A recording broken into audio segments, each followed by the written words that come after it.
광주광역시 윤여철 국제관계대사가 최근 책을 냈습니다. 이집트의 재발견이라는 책인데요. 이집트 대사로 활동을 하면서 이집트와 관련된 이야기들 그리고 또 이 외교관으로서의 느낌 등을 책에 담았다고 합니다. 윤여철 광주광역시 국제관계대사 만나보겠습니다. 안녕하세요, 대사님. 안녕하세요. 네, 이렇게 또 스튜디오에서 처음 뵙게 됩니다, 대사님. 지금 대사님께서 이 또 여러 가지 외교관으로서 활동들을 많이 해 오셨는데요. 이 외교관, 많은 사람들이 또 꿈꾸는 자리가 아닌가 싶습니다. 외교관으로서 지금까지 살아왔던 과정, 외교관은 어떤 자리라고 생각하세요? 외교관은 이제 외교 업무를 집행하는 전문 직업인인데요. 외교라 하면은 우리 각 국가가 자기네 국익을 수호하고 또 국익을 확장하고 네. 나아가서 국격, 자기네 나라가 우리 그 국민들이 대외적으로 자랑스럽게 생각하고 다른 나라가 존경하는 그런 나라로 만드는 국격을 높이는 그런 작업도 하는 직업군이라고 생각을 합니다. 네. 그래서 우리 외교가 그냥 그 밖에 나가서 주재하는 것뿐이 아니라 우리나라가 갖고 있는 여러 가지 중요한 요소를 잘 파악해서 네. 그것을 남들 앞에서 보여주고 그 우리의 그 발전상을 보여주면서 우리 우방국들, 우리 우호국들이 우리하고 더욱더 가깝게 지내고 싶은 마음을 만들면서 네. 결국은 우리의 국익을 수호하고 우리 국민들을 보호하는 역할을 한다고 생각합니다. 특히 또 이 광주광역시 국제관계대사로 활동도 하고 계시는데요. 광주광역시가 또 이 국내를 넘어서 해외 여러 나라들과 여러 가지 활동들도 하고 그러지 않습니까? 네. 이 국제관계대사로서는 어떤 활동들을 하고 계십니까? 외교부가 17개 지방자치단체하고 협약을 맺어서 그 지자체 직원들이 해외에 나가서 근무할 기회를 마련해주고 또 저 같은 이제 경험 있는 대사들이 와서 지자체의 국제 교류를 도와주는 역할을 맡고 있습니다. 네. 그래서 지자체들이 다들 이제 나름 국제 관계를 담당하는 직원들이 있어서 네네. 알아서 투자 유치, 문화 교류 같은 걸 다 하고 있는데 저희들은 또 현장에서 일하던 경험이 있으니까 도움이 된다고 생각을 하고요. 특히 광주는 국제적으로 저희가 인권 도시로서 유명한 곳이고 네. 또 나가서 우리 예향, 예술 감각이 아주 뛰어난 곳이기 때문에 그런 자랑거리가 많은 도시라고 저는 생각을 합니다. 나가서 이제 AI를 이제 유치하기 위해서 시장님도 분투하고 계신데 이런 미래 산업의 중심지로서 광주가 국제교류의 그 기반이 탄탄한데 지금 코로나 때문에 저희가 실제 그 얼굴을 보면서 교류를 못 하고 있습니다만은 화상 회의를 통해서 네. 이미 저희가 10월 달에 국제 인권 도시 포럼이라는 행사를 네네. 성공적으로 마쳤고 그다음에 저희 그 자매 도시들하고 제가 또 10월 말에 화상회의를 해서 우리가 코로나 바이러스에 대해서 어떻게 대처하고 있느냐 하는 걸 비교하고 나가서 저희 광주가 앞으로 이렇게 그린 뉴딜, 디지털 뉴딜을 어떻게 할 계획이냐 하는 걸 보여줘서 우리 자매 도시들이 굉장히 놀라고 인상 깊게 들은 적이 있습니다. 결국은 오랜 외교관으로서의 경험을 바탕으로 광주와 또 이 국제 여러 도시들 간의 가교 역할을 하시는 자리가 바로 이 국제관계대사의 자리시네요. 그렇게 보시면 되겠습니다. 네, 왜 외교관이 처음 되시려고 하셨는지 그것도 좀 궁금하거든요. 어떤 계기로 외교관이 되신 거예요? 뭐 많은 저희 세대도 그렇고 지금 세대도 그럴 텐데 우리나라 역사를 보면 우리가 역사적으로 외세에 많이 시달리고 네. 이게 외교가 중요하구나. 주변 나라들하고 관계를 어떻게 가져가느냐 하는 게 우리 그 운명에 굉장히 중요하구나 하는 거를 어린 시절에 좀 깨달았다고 그럴까 그런 느낌을 받아서 네. 거기 일조하고 싶다는 생각이 들었어요. 그 이외에는 또 그 외국의 문화나 역사에 대해서 관심이 있었고 적성검사는 이과가 나왔는데 그러셨어요? 예, 그래도 결국 영문학 하셨잖아요. 예, 그 영문학은 이제 대학 가다 보니까 그렇게 된 거고 네. 문과 이과를 고등학교 때 선택할 때 적성검사 이과 나왔는데도 그냥 문과를 갔습니다. 네. 정말 이 오랫동안 많은 또 국제 무대에서 활동을 통해서 경력도 화려하신데요. 주요 어떤 활동들 좀 그 지역민들께 소개해주고 싶은 활동들 잠깐 얘기를 좀 해주시겠습니까? 어떤 활동들을 주로 하셨어요? 제가 이제 외교부 36년째인데요. 우리가 숫자로 대충 얘기하자면은 20년을 해외에 있었고 16년을 국내에 있었습니다. 네. 그 20년 가운데 16년을 미주 지역에 있었고 4년 반 정도를 제가 아프리카에 있었어요. 네네. 근데 미국이라는 것도 이제 저 주미 대사관은 3년이고 유학 2년에 나머지 11년이 제가 뉴욕에 있었는데 그게 이제 유엔 관련입니다. 네. 그 중에 이제 8년이 제가 이제 유엔 사무국 내에서 반기문 사무총장님을 모시고 네. 여러 가지 이제 심부름을 하면서 일반적인 외교 활동과 다른 새로운 세상을 많이 봤습니다. 그때 저는 아주 특별한 경험을 했다고 생각하고요. 네. 그 이외에는 제가 이제 의전 전문가라고 또 어떻게 돼서 의전장도 하고 또 대통령 의전 비서관도 하고 그다음에 그전에는 이제 북미국 활동을 많이 해서 김대중 정부 때 북미 간의 협상이 이루어질 때 제가 그 주무를 해서 많은 거를 또 보고 배웠습니다. 그래서 이런저런 것을 제가 외교관으로서 경험을 해서 다른 후배들한테도 해줄 얘기도 많은데 네. 어떻게 하다 보니까 세월이 이렇게 흘러서 공관장을 하면서 그런 여러 가지 경험이 도움이 됐다고 생각을 합니다. 방금 말씀하신 것처럼 주로 이 북미 또 유엔 업무를 하셨으면 우리나라와의 국제 관계에 대해서 굉장히 또 많은 중요한 역할을 하셨을 거라는 생각이 들고요. 아프리카에 방금 4년 반 말씀하셨는데 이 아프리카에 계셨던 기관이 바로 또 이집트 대사로 계셨던 기관이신가요? 그 제가 워싱턴을 갔다가 우리 저 외교부에는 냉탕 온탕이라는 시스템이 있어서 네. 이제 그 좋은 선호 공간에 가면은 또 이제 오지 공간도 가게 돼 있어요. 그래서 워싱턴에서 직접 코트디부아르라는 서부 아프리카에 있는 나라로 가서 2년을 근무를 했습니다. 네. 그때가 2년이고 그 다음에 2년 4개월을 제가 이번에 이집트에서 대사로 근무를 해서 네. 미국 아니면 아프리카, 뭐 아니면 도다 네. 그 경험을 다 했습니다. 특히 이 이집트에서 대사로서 활동하셨던 경험을 가지고 이번에 책을 쓰셨지 않습니까? 네. 이집트의 재발견이라는 책을 쓰셨는데 이 책을 쓰게 된 어떤 계기, 이유가 좀 있으실 것 같아요, 대사님. 네, 제가 이집트에서 이제 대사를 좀 제 동기보다 뒤늦게 했는데 왜냐하면 유엔 활동을 네네. 하느라고 제가 이제 늦게 했는데 해보니까 공관장이라는 게 굉장히 중요하구나. 우리 대사관을 지휘하면서 아까 제가 말씀드린 외교의 기본 기능, 우리 국익을 보호하고 우리 그 국격을 높이는 일이 굉장히 중요하고 보람된 일이구나 하는 걸 제가 느꼈습니다. 네. 그리고 그것도 대사 혼자 하는 게 아니라 동료들하고 이렇게 합심해서 일을 해야지 이루어지는 것이구나 하는 거를 몸소 깨달았기 때문에 네. 그 과정을 좀 정리해서 저희 후배들한테도 도움이 되고 그리고 저희가 하는 일이 그냥 뭐 남들 보기에서 영어로 와이닝 앤 다이닝이라고 그러는데 어디 파티 가서 하는 그런 외교가 아니라 네. 우리 기업들을 쫓아다니면서 도와드리고 우리 그 동포들을 보호하고 지원해드리고 하는 게 우리 그 국민에게 다가가는 우리 외교의 모습이다 하는 것을 제가 보여주고 싶어서 그 내용들을 정리해서 책으로 내게 되었습니다. 네, 방금 말씀하신 것처럼 특히 이집트나 이런 외지에서 외국에서는 결국은 이 대사관의 활동이 바로 우리 국격을 높이고 또 거기에서 활동하는 우리 국민들한테는 정말 소중한 그런 어떤 활동들 아니겠습니까? 네. 특히 이번에 책 보니까 뭐 이 책에 대해서 여러 가지 이야기들이 있던데 이 이집트 우리 대사님께서 활동을 하고 대사로 계셨던 이집트라는 나라 어떤 나라죠, 우리 대사님에게? 이집트는 이제 우리 일반적으로 피라밋과 스핑크스 그리고 이제 파라오 그 문화가 우리한테 많이 알려진 그런 나라인데 네. 또 현장에 가서 보고 제가 이제 뭐 중동 전문가가 아닌데 뒤늦게 이제 공부를 해보니까 이집트가 나름대로 또 아픔이 있는 나라입니다. 그 파라오의 영광은 다 5,000년 전 얘기고 오랜 세월 동안 외세의 지배도 받아왔고 네.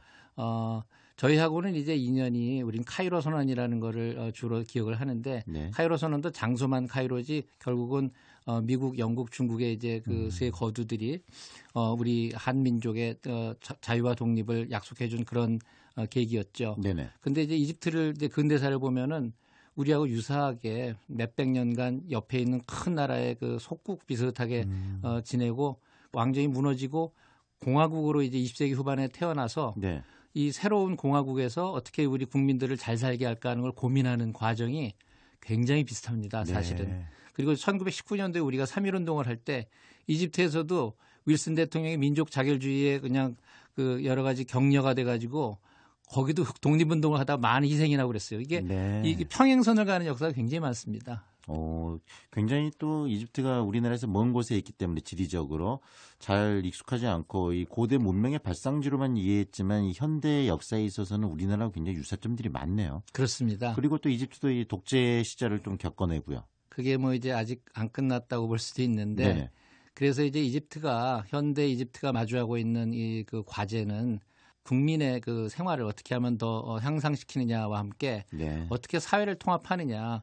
지금 여러분 아시다시피 아랍의 봄이 2011년에 일어나서 많은 혼란을 겪었고 다시 지금 이제 군 출신의 대통령이 와서 네. 그 너무나 이슬람주의로 가던 그 전 정권을 다시 전복하고 이제 정권을 잡았는데 이 대통령은 또 이제 옛날 우리가 익숙하던 그 경제 발전과 그 안보를 통해서 국민들을 만족시키려고 노력을 하고 있습니다. 네. 그 대통령도 여러 가지 그 민주화를 또 노력을 해 나가야 되겠죠. 그러면서 사회 통합을 하고 국가를 발전시키는 과제가 있는데 그런 과정에서 가장 그 좋은 파트너가 저는 한국이라고 생각을 했어요. 그래서 이제 이집트에 지금 우리 삼성전자, LG전자가 현재 공장도 있고 수출도 거기서 7억 불을 해서 벌어주는 네네. 굉장히 중요한 역할을 하는데 그래서 그런 노력을 또 하던 것이 굉장히 보람되게 느껴졌습니다. 그런 얘기도 이제 책에 들어 있습니다. 네.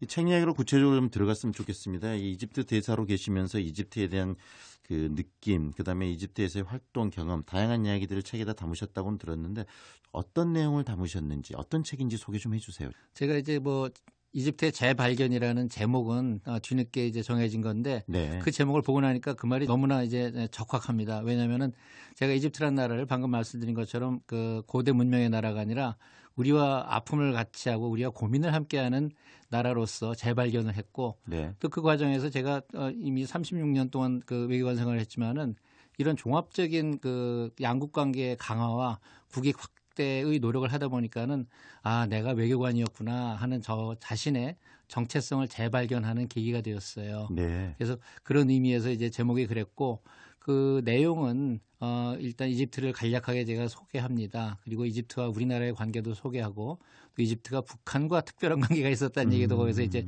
주목할 만한 얘기고 그런 배경으로 제가 이제 그 대사로서 부임해서 정착을 하고 제 친구들을 만들어가고 지지 기반을 만들어가고 네. 제 동료들 우리 대사관 직원들과 함께 우리 기업들을 도와드리고 우리 문화를 알리고 네. 공공 외교를 하고 여러 가지 행사를 하면서 우리나라를 더 매력적인 나라로 알리고 양국 관계를 강화하는 그런 노력을 각 분야별로 제가 정리를 했습니다. 네. 그래서 뭐 그리고 마지막에는 이제 코로나 바이러스 때문에 거기 있는 교민들이 막 그 걱정하시고 하는 가운데 그분들을 탈출시키는 과정 이런 것들이 뭐 나름 생생하게 그려져서 이 해외 공간에 있는 사람들이 무슨 일을 하는 것이고 우리 국민들 우리 현지 있는 교민들과 여행하는 우리 국민들을 포함해서 이 공간의 보호 노력이 어떤 것이구나 하는 거를 제가 가급적 열심히 소개하려고 애를 써봤습니다. 대사님 말씀처럼 이 외교관으로서 해외에서 활동한다는 것은 그 일상 자체가 24시간이 전부 어떤 공적인 업무가 될 수도 있겠다는 생각을 갖거든요.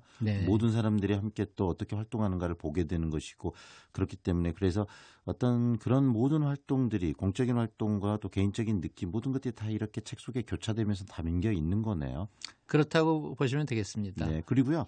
방금 말씀하신 것처럼 이 코로나19 상황 속에서도 K 방역이라고 할 정도로 굉장히 우리가 지금 방역을 잘 하고 있지 않습니까? 네. 그 상황에서 이 이집트에서 우리나라 이 교민들을 어떻게 탈출시켰는가 이야기를 하셨는데 또 이게 또 탈출이라는 단어가 이 출애굽기 성경에 나오는 그런 말과 좀 교차되기도 합니다. 그때 어려움 이야기 좀 해주세요. 어떻게 그 상황들을 극복하시고 어떤 생각들이 드셨어요? 그때 이제 이집트는 그 코로나 바이러스 우리 코비드-19 그 감염자가 우리보다 늦게 나왔죠. 늦게 나왔지만은 사실은 거기서 검사를 적게 하고 거기에 대한 그 대처가 우리보다 늦어서 그렇기도 한데 그러다 3월 19일부터는 그 공항을 폐쇄하고 외국인을 못 들어오게 했어요. 그래서 그 항공편이 다 차단이 됐는데 자기네 나라에서 밖으로 나가는 그 항공편은 허용을 합니다. 네. 그래서 우리도 특별기를 띄우려고 그러는데 특별기를 띄우려면은 결국은 우리가 그 수익자 부담이 돼서 그거를 이제 그 필요로 하는 그 우리 동포들이 합의를 해야 돼요. 네. 그래서 시간이 걸리는데 그 와중에 거기 이집트에 그 자기네 교민이 더 많은 나라들이 있습니다. 영국, 프랑스, 독일 이 나라들도 이제 특별기를 띄우는데 특별기를 띄울 때 그 돈이 들어가니까 남의 나라 승객도 받는 거예요. 그거를 제가 원래 거기 이제 거기 있는 주요국 대사들 모임이 있는데 네네. 거기에서 정보를 빨리빨리 받아가지고 저희가 거기에 자리가 어떻게 비었냐 우리나라 사람들을 빨리 연결해서 거기 태우자.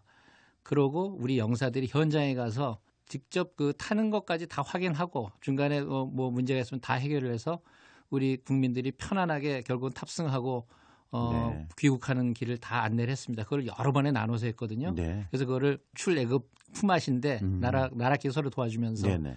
그래서 저희 특별기도 결국은 이제 마련을 해서 5월 달에 이제 왔는데 그때도 저희가 외국인을 몇 명 받았습니다. 네. 그 중에 하나가 수단에서 어린 소녀, 어린 여자아이가 물건을 잘못 생겨가지고서는 이제 목에 걸려서 그게 네네. 수술이 안 됐던 그 꼬마가 있었는데 글로리아라고 그 꼬마가 우리 특별기를 타고 연세대 병원에 와서 수술을 받는 그런 또 에피소드도 있었습니다. 네, 이야기를 들으면서 그 긴박한 순간순간 어떤 결정을 내리는가가 굉장히 또 이 자국민들의 어떤 보호와 또 자국민들에게 있어서 굉장히 큰 이익이 되는 그런 판단들이 된다는 생각이 들고요.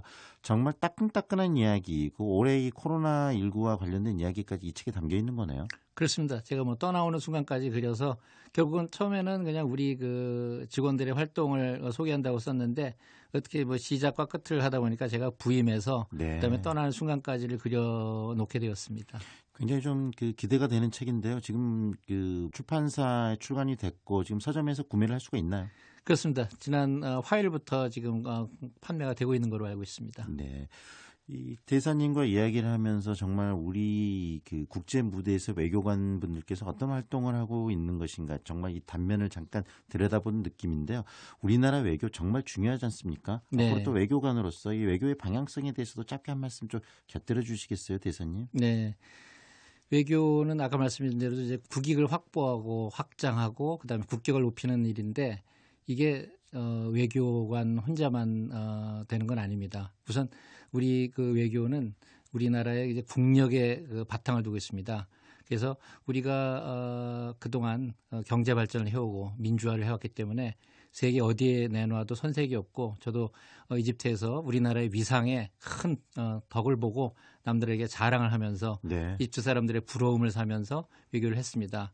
하지만 우리가 여기에 이제 안주하지 말고 앞으로도 더욱더 부강한 나라 그리고 더 민주화된 나라를 만들어야 되겠고요. 네. 또 하나는 우리가 그 내부적으로는 아주 활발한 토의가 이루어지고 의견 교환이 이루어져야 되지만은 대외적으로는 단합된 입장을 보여야 됩니다.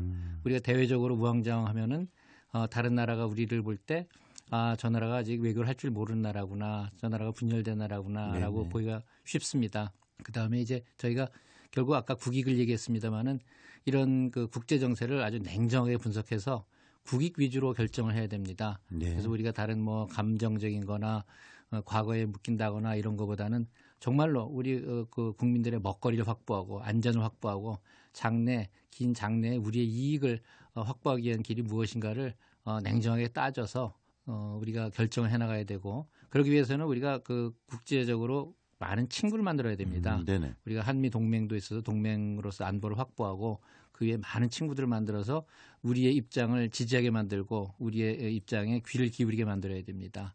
그래서 그런 활동이 결국은 저희가 한반도의 안정과 평화를 유지하고 앞으로 궁극적으로 통일을 이제 기해 나가는데도 아주 중요한 기초가 된다고 생각합니다. 네, 방송을 통해서 우리 대사님과 이야기를 좀 나눴는데 앞으로 그 대사님의 외교관으로서의 그 많은 경험들 또 방송을 통해서 많이 좀 듣고 경험을 했으면 좋겠습니다. 오늘 인터뷰는 여기까지 하겠습니다. 고맙습니다. 감사합니다. 지금까지 광주광역시 윤여철 국제관계대사와 함께했습니다.